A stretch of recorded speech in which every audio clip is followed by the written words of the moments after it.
Jonny! Come on, Jonny. Pick up. Pick up, pick up. Do you read me? Evan? I'm here. What's the situation? Jonny? We've been trying to get through to you. We think someone's been jamming you. That interference we were picking up earlier goes way past the regular zone static. Can't be. This place is dead quiet. You inbound? I think I see you coming in. We're still a few minutes out. There's no way we're in visual range. Shit. It wasn't a jammer. Focusing rings around the iris of Jonny's cyber eye whirled and locked into place as magnification algorithms zoomed in on the incoming vehicle to confirm her suspicions. It was an old Caldwell flight car, well worn and patched up by scrap. She could hear the grav engine struggling as it sped towards the tower, too fast and too overloaded, with passengers to be safe. But this hardly seemed to be a concern for said passengers, as 3 of them were hanging out of the windows, banging on the sides of the car as if that'd give it more speed. Looks like the Troka are back for seconds. Well, you kind of killed a lot of them. Wait, how did they know where you were going to be? You know that shithouse signal you two were on about earlier? Was it my signal that was the problem? I bet my chips that you got a siphon stuck up under your belly. You've been hacked. What? Since when did the Troka start using tech? There's a first time for everything. Now pick up the pace, you're going to be coming in hot. Sliding down onto her knees beside her prize, she kissed her fist and pressed it to the surface of the case with a smirk before struggling her long coat back over her shoulders. You just stay right there. We're taking you for a ride. The howls of the Troika were a chilling sound against a wind that only seemed to intensify with the mood. Sliding backwards, Jonny braced herself against a seemingly stable section of wall beside the window the crate had torn into the building. Predictably, bullets raked the side of the building as the car strafed past at breakneck speed. Hazarding a peek around the corner told her all she needed to know. The ones that had been hanging out of the windows were already securing weapons to their bodies, getting ready for a jump as the flight car spun around sharply for another pass. Well, this should at least be fun to watch. Let's have it then. The world slowed down. The wind seemed to stop as Jonny's adrenal pump engaged. It always began this way, with this calm. A pistol gripped in each hand, the sound of her own breath was all her hyper-focused senses could hear, as the first of them crashed through the brittle wall. He was the unlucky one, his body not stopping its descent here on the 43rd floor, but rather much lower, the ground shattering below his impact as floor after floor gave way to his weight.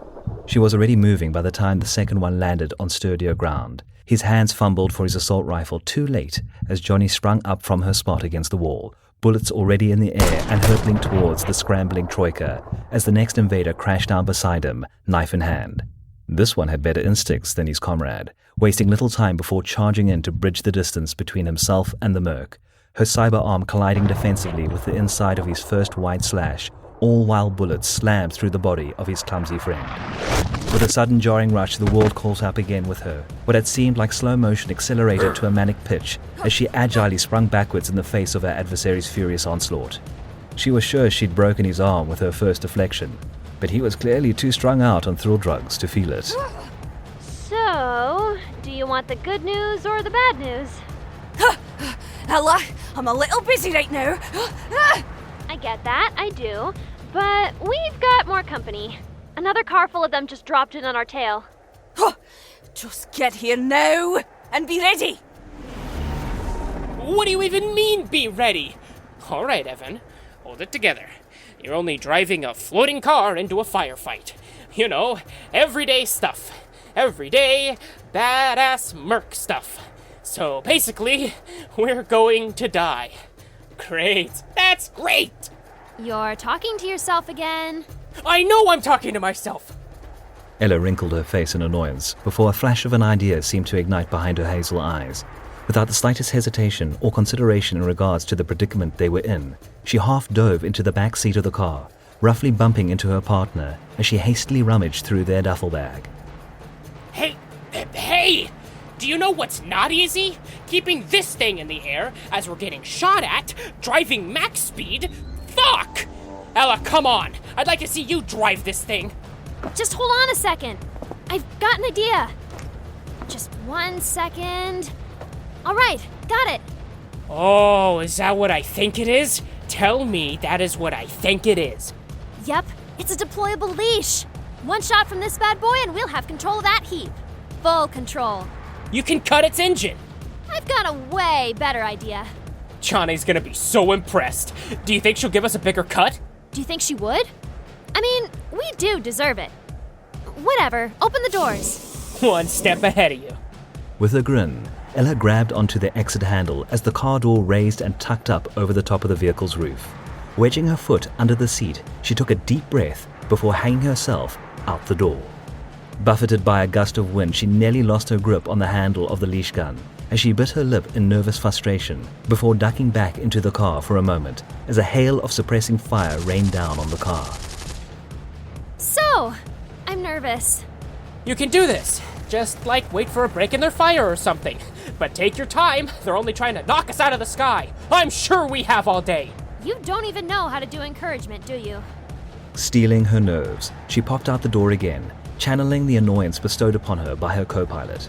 She was rewarded by the sound of the bolt impacting on the cockpit of the pursuing car. She ducked back into the passenger seat as the door slid down behind her. A look of satisfaction spread across her face. Engaging the HUD for the device was as quick as raising her hand to pull it down from the menu in augmented reality.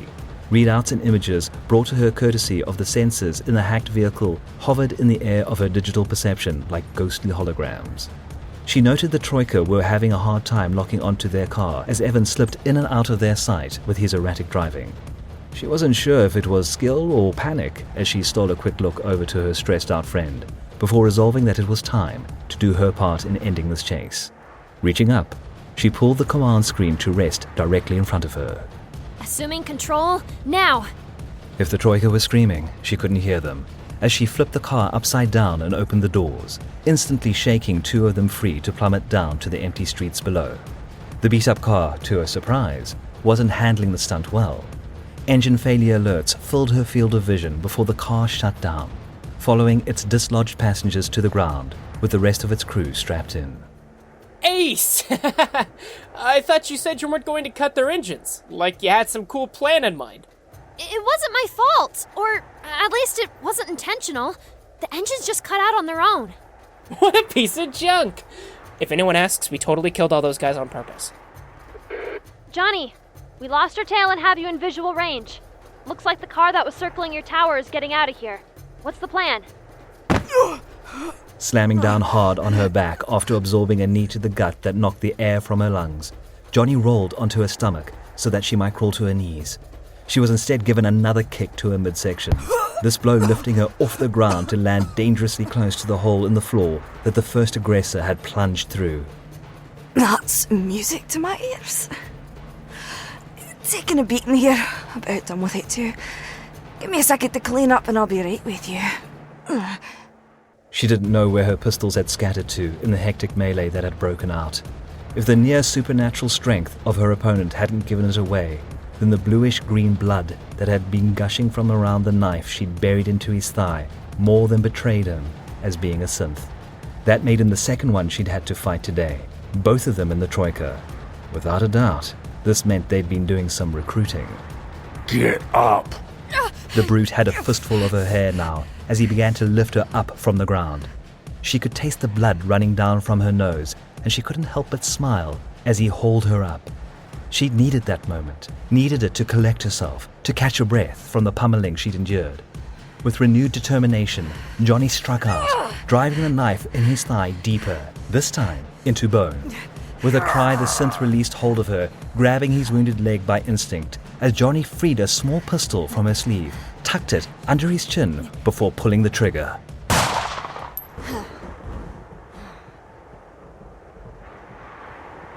Get the arse of that tub as close to the gap in this wall as possible. No time to do this the safe way. That car's going to be back with more Troka right quick, and I've lost my guns.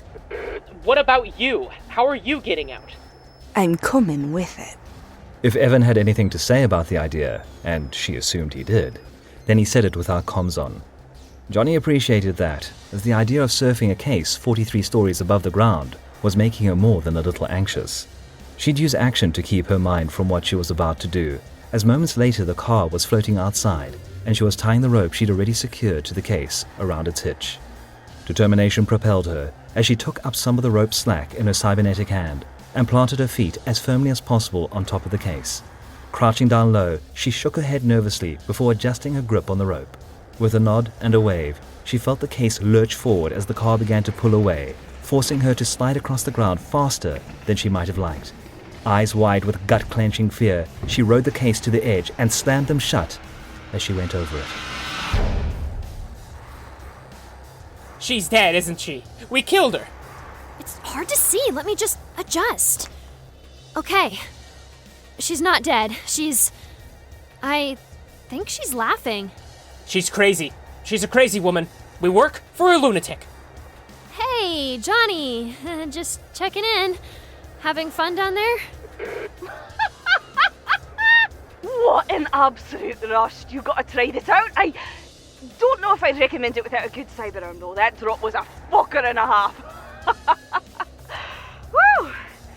Get us out of the zone, will ya? I've had about enough of this place for a day and I can't wait to open this thing up and see what's inside. Open the door! I'm coming up. Thought I'd open it up with you here. Whoever you are. Made a deal with Evan and Ella. All the coins from the job are going to them. And whatever's in here, sight unseen, is going to me. It'll be their first real payday, even if it's under the table. They did. Well, let's keep this between you and me, but they did well out there. Maybe ready to get their tattoo.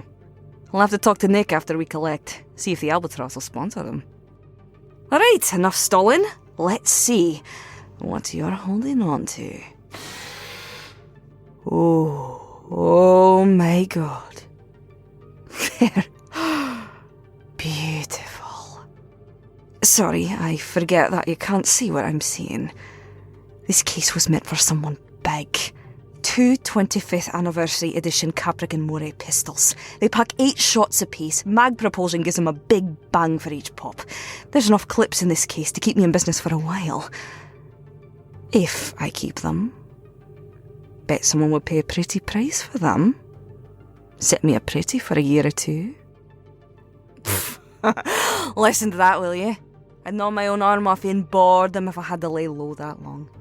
I was born for the rush of this life, for as long as it'll have me. Besides, can't help but wonder what the business end of a moray does to someone. Got to at least put these things to work, yeah? It's decided then. We're staying in business. Better get to the Albatross and close this deal before that gun runner starts getting the itch.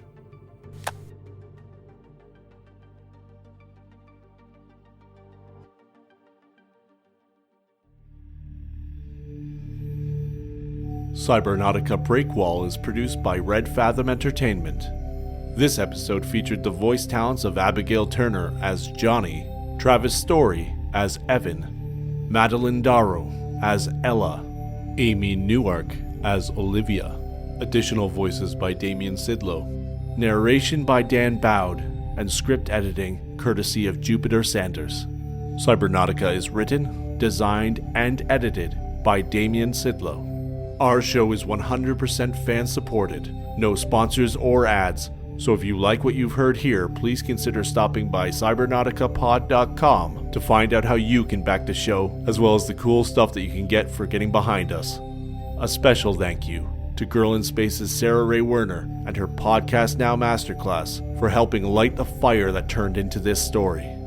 Thank you for joining us this episode, and welcome to Neo Atlantis.